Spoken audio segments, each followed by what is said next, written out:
Target 2029 ఎన్నికలకు ఎప్పటి నుంచే సన్నద్ధం. పొలిటికల్ గవర్నెన్స్కు సీఎం శ్రీకారం. శాసనసభ్యుల పనితీరుపై 360 డిగ్రీలో స్కానింగ్. ఎమ్మెల్యేలు, కలెక్టర్, ఎస్పీ, ఇన్ఛార్జ్ మంత్రులతో భేటీ. మచిలీపట్నం ఎంపీ స్థానంతో శ్రీకారం. కూటమి ఐక్యత పదిలంగా ఉండాలి, మళ్ళీ అధికారంలోకి రావాలి. పొలిటికల్ గవర్నెన్స్లో భాగంగా పార్లమెంట్ నియోజకవర్గ ఇన్ఛార్జీలతో, పార్లమెంట్ నియోజకవర్గంలో ఉన్న ఎమ్మెల్యే క్యాండిడేట్లు అక్కడ ఉన్నటువంటి ఇన్ఛార్జీలతో భేటీ అవుతున్నారని చెప్పి నిన్న లోకేష్ ఏదో ఆత్మీయ కలయిక విందు పెట్టి రాశారు. అదొక వార్త. ఎందుకు ఇప్పుడు టార్గెట్ 2024 వచ్చి సర్వనాశనం చేశారు, మళ్ళీ ఇంకా రాష్ట్రాన్ని సర్వనాశనం చేయడానిక? ఇంకా దోచుకోవడానికి కూడా మీరు ఇప్పుడు వాళ్ళు మొత్తం దోచేస్తున్నారు కదా. ఇక టార్గెట్ 2029 అంట. గవర్నర్ ప్రసంగంపై మండలంలో వైకాపా రచ్చ. అంటే వైకాపా క్వశ్చన్ అడిగితే రచ్చ మీకు అది. సో మీరు పత్రిక నడుపుతున్నారా, ఇంకేదైనా బోకర్ పని చేస్తున్నారా? వైకాపా రచ్చ అంట.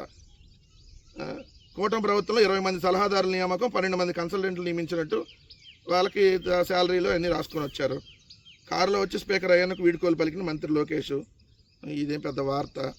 గీతం భూముల క్రమబద్ధీకరణపై రాజకీయ రాద్ధాంతం చేస్తున్నారని చెప్పి విశాఖ ఎమ్మెల్యేలు ధ్వజమెత్తారంట.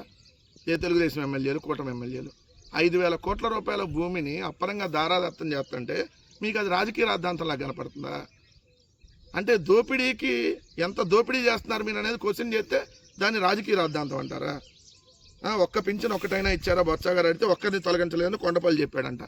66 లక్షల మంది జగన్మోహన్ రెడ్డి గారు ఉన్నప్పుడు పెన్షన్లు అందుకుంటున్నప్పుడు ఇప్పుడు అది 63 లక్షలకే పరిమితం అయినప్పుడు 3 లక్షలు ఆల్రెడీ తొలగించినట్టు లెక్కే కదా. కొత్త పెన్షన్ అదనంగా ఇవ్వలేదని లెక్కే కదా. మరి మీరు ఇస్తా అన్న 50 సంవత్సరాల పెన్షన్ హామీ ఏమైంది ఎస్సీ, ఎస్టీ, బీసీ మైనార్టీలకి? దాని మీద కూడా చెప్పాలి కదా. సో ఈ అసెంబ్లీనో లేదంటే మీరు అన్న శాసన మండలిలోనో వాళ్ళకి కన్వీనియంట్గా ఎంతవరకు అవసరమో అంతవరకే చెప్పి ప్రజలను కూడా మళ్ళీ కన్ఫ్యూజ్ చేస్తున్నారనేది క్లియర్గా ఈరోజు కూటమి ప్రభుత్వాన్ని చూస్తే అర్థమవుతుందనేది ఈరోజు విశ్లేషకులు కూడా చెప్తున్నటువంటి మాట.